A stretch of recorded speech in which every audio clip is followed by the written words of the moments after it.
The 2022 rookie quarterback class in the NFL was interesting to say the least. You had a couple of guys who were supposed to be franchise quarterbacks and pretty much flamed out, and then the most unexpected player became a superstar. Things have gone haywire from that 2022 quarterback draft class, and many believe it's one of the worst in NFL history. But today, now that 3 years have gone by, let's go ahead and do a spotlight on this 2022 quarterback class, as we're going to go through every single quarterback who was drafted, quickly talk about how they got there, and then how they've done since. But before we get started, if you're a big fan of college football, be sure to subscribe to the channel, leave a like if you didn't support today's video, and let me know what player, team, topic, or situation I can cover next. Now let's get started and spotlight that 2022 quarterback class. Okay, so the first guy we're going to talk about is Brock Purdy, who was taken with the last pick in the 7th round of the 2022 NFL Draft out of Iowa State. He ended up starting nearly 4 years for the Cyclones, becoming one of the best quarterbacks in school history. At one point, he was considered a first-round pick, but would fall all the way to last, and would make a lot of teams pay. Purdy would start his career out in San Francisco as the third-string quarterback behind Trey Lance and Jimmy Garoppolo, and he would not play in any games unless it was in relief duty till week 13, where he threw for 200 yards and 2 touchdowns. After that, he was named the 49ers starting quarterback, and that's a role he has not led up since. In 2023, Purdy ended up throwing for 4,280 yards with 31 touchdowns. Then this past season in 2024, Purdy once again threw for nearly 4,000 yards, this time with 20 touchdowns and 12 picks, and he's appeared in 31 games over the last 2 years and now has a humongous contract. Purdy is the face of the San Francisco 49ers, and nobody saw this coming, and he does help the class, but it's still struggling. The guy taken before him was Skylar Thompson. He was a 4-star recruit coming out of the state of Missouri and would decide to go to Kansas State. He played under both Chris Kleiman and Bill Snyder, but at 25 years old was an older prospect who was sort of seen as a guy who could be a backup in the NFL. He was also seen as a pro style of offense type player, which is why he was taken in the 7th round by the Miami Dolphins. The Dolphins really needed a quality backup for Tua, and he played well enough in the preseason to keep them on the active roster instead of being stashed on the practice squad. Skylar was actually put on the field a bit in 2022 due to injuries, but ended up going 19 of 33 with an interception, and the Dolphins lost pretty bad. These last 2 years have not been that notable for Skylar, as he threw for 500 yards with 3 interceptions in 2022, skipped all of 2023, and then this past season would play in 3 games, throwing for 187 yards without a touchdown or an interception. Skylar is on his way out of the NFL here soon, but I guess you could say he got a couple of opportunities, but I'm sure he'll be floating around practice squads. Up next, we had the shocking quarterback of the 2022 class in Chris Oladokun. He was not somebody who many talked about, as he sort of spent time everywhere, having originally going to USF before Samford and then South Dakota State. He was an athletic prospect who had a good arm, but was also on the older end and just wasn't all that good. He would end up getting drafted in the 7th round by the Steelers, but would not end up being there and actually logged no snaps. After he was cut, he signed to the practice squad of the Kansas City Chiefs, and he's been there ever since, but he's considered a reserve player. In total, he's appeared in 1 game, which was back in 2024, where he was sacked. He hasn't completed a pass, and I don't think he'll ever get on the field in the NFL again, but I guess he does have a unique story. So far, 2 of these 3 guys have been bust, but the guy next had a lot of potential. Sam Howell was originally guessed to be the top quarterback in the 2022 draft class, but he struggled a bit in his final season at North Carolina and was taken in the 5th round by the Washington Commanders. Some of the flashes that scouts thought he had kind of showed in the 2022 season, as he would play in Week 18 once they are eliminated from the playoffs. Many thought he'd be given an opportunity in 2023 to be the starter, and that's exactly what would happen. Howell would end up throwing for nearly 4,000 yards and had 21 touchdowns, but the kicker was he had 21 interceptions and was sacked 65 times. The Commanders basically let this guy die, and despite having no time and probably seeing ghosts everywhere, he still managed to play pretty solid. But they'd move on from him immediately and draft Jaden Daniels, and then he would go to Seattle for the 2024 season, where he'd play in 3 games, throwing for 24 yards and 1 interception. Sam Howell is now with the Minnesota Vikings, and will be fighting to be a backup quarterback there.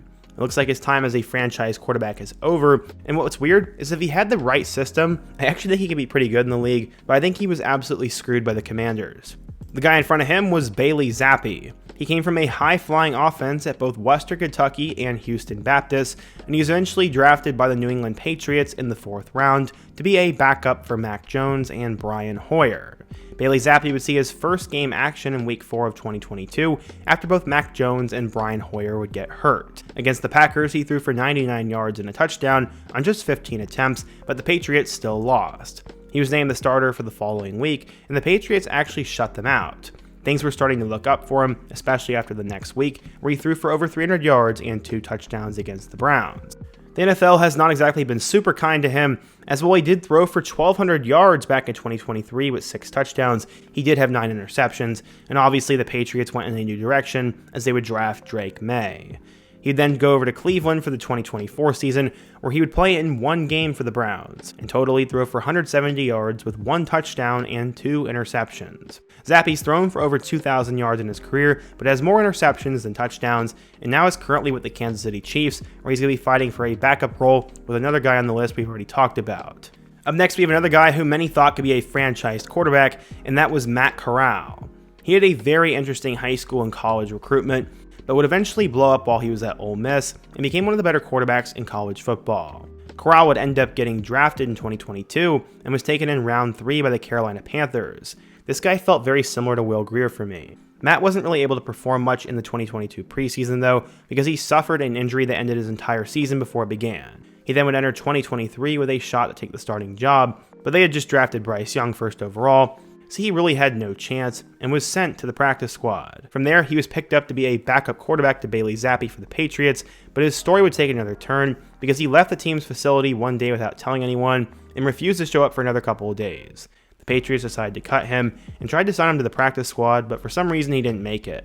He would then sign with the Birmingham Stallions of the UFL, but in August of 2024, he was signed by the Minnesota Vikings after J.J. McCarthy got hurt. He never ended up making the roster and would decide to sign with the Stallions once again in December of 2024 and has been on and off IR with them. Matt Carral has unfortunately been a complete bust in the NFL and professional football ranks, but I'll never forget how good he was at Ole Miss for those couple of seasons, and I think if he would have been placed under better circumstances, he could have thrived. Now we sort of get to the tier of guys who were supposed to be franchise players that ended up being complete and utter busts. The first one is going to be Malik Willis, as he was definitely an interesting story coming out of college. He was considered the most athletic quarterback in the 2022 class after he spent time at both Auburn and Liberty, putting up huge numbers with the Flames and excelling under Hugh Freeze's offense. At one point, he was supposed to go number 1 overall, but ultimately, he fell to the 3rd round and was picked up by the Tennessee Titans. They were looking for a developmental quarterback to take over once Ryan Tannehill retired, and Malik was supposed to be the guy. He ended up playing pretty quickly once Tannehill was benched halfway through their Week 2 game against Buffalo. His playbook was much simpler though, and he only threw 4 total passes, completing 1 for 6 yards. He was then once again named the starter in Week 8, throwing for 55 yards and a pick, but the Titans still won. He struggled for the rest of the season, and in total in 2022, Malik threw for 276 yards with no touchdowns and 3 picks, while rushing for 123 yards and a score. In 2023, the Titans decided to draft Will Levis, and Malik was kicked further down the depth chart. In 3 total games, none of them which he started, he threw for 5 passes, completing 4 of them. For 2024, Willis would move on to a new team, as he was then picked up by the Green Bay Packers, and when Jordan Love got hurt, he was thrusted into action. Willis would play in a total of 7 games, throwing for 550 yards with 3 touchdowns and no interceptions. For now, it looks like he could be a steady backup for Green Bay over the next couple of years, but Malik Willis is nowhere where we thought he'd be, and has been a complete bust in the NFL compared to the ridiculous hype that had him potentially going at number 1 overall. And number 2, we had Desmond Ritter. After being a 2-star recruit coming out of high school, Ritter would become the best quarterback in Cincinnati football history in recent memory, leading the Bearcats to a college football playoff berth as a group of 4 team. Ritter also had NFL potential, as he was taken by the Atlanta Falcons in the 3rd round of the 2022 draft, but was second behind Kenny Pickett. In 2022, he entered a quarterback room that included Marcus Mariota, and both of them would battle it out for the starting job. When Mariota was benched, they would name Desmond the starting quarterback for the rest of the season, and he made his debut in Week 15 and a loss against the Saints, throwing for 97 yards and rushing for 38. In total in 2022, Desmond threw 700 yards and 2 touchdowns, with 64 yards on the ground. He would enter 2023 as the starting guy, but would struggle under head coach Arthur Smith, who was fired at the end of the season and replaced with Raheem Morris. He was then benched in Week 8 and replaced with Tyler Heineke, and eventually was named the starter again a few weeks later, but his 2023 was extremely disappointing, and in total, he threw for 2,800 yards with 12 touchdowns and added 5 more on the ground. He was then traded to the Cardinals for Rondale Moore, meaning he would be the backup for Kyler Murray to start the 2024 season. But that would not end up happening, as he'd end up with the Las Vegas Raiders, playing in 6 games. Ritter threw for 458 yards with 2 touchdowns and 2 interceptions, and I don't think he'll be on a roster in 2024, as he sort of flamed out with the Broncos and could sort of end up anywhere this summer. And finally, our guy at number 1 was Kenny Pickett. He was the first quarterback taken in the 2022 class, staying in the city of Pittsburgh, as he was a first-round pick to the Steelers. He ended up having an interesting college career, as he was one of those guys who played an extra year and didn't really do much his first couple of seasons, but absolutely exploded in 2021 and became the top quarterback off the board. He was a backup for the first part of the season, but then he finally got ready to play at the speed of the NFL and made his first start in Week 4, relieving Mitch Trubisky, but he threw 3 interceptions and the Steelers lost. He was later named the starter once again, but had a terrible game against the Bills, throwing for 327 yards with an interception. He'd then leave their next game against the Buccaneers with a concussion, and had another one later in the year against the Ravens. He was inconsistent in his first season, throwing for 2,400 yards with 7 touchdowns and 9 picks, and he would need to improve. In 2023, Pickett ended up getting worse, as he only threw for 2,000 yards in 12 games with 6 touchdowns and 4 interceptions. Going into 2024, he was traded to Philadelphia, where he would play in 5 games as a backup, throwing for just under 300 yards with 2 touchdowns. He's now been shipped around to another Eastern Midwest NFL team, as he will now battle it out for the starting job in Cleveland, which has a logjam of players. I have no idea if he will start or if there's any opportunity for that, but we will see how he does. The 2022 quarterback class was honestly horrible. Kenny Pickett was a bust. Desmond Ritter was a bust. Malik Willis was a bust. Matt Carral barely played. Bailey Zappy flamed out. Sam Howell had one good season. Chris Oladokin didn't play.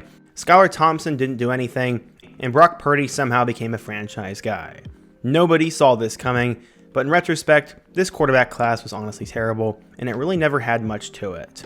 But what do you guys think? If you're a fan of one of these players, why didn't they work out? What's another year or quarterback class I could take a look at in my next video? And before you go, don't forget to also leave a like, subscribe if you're new, and check out some of the videos on the end screen. I hope to see you guys again soon, but until next time, peace.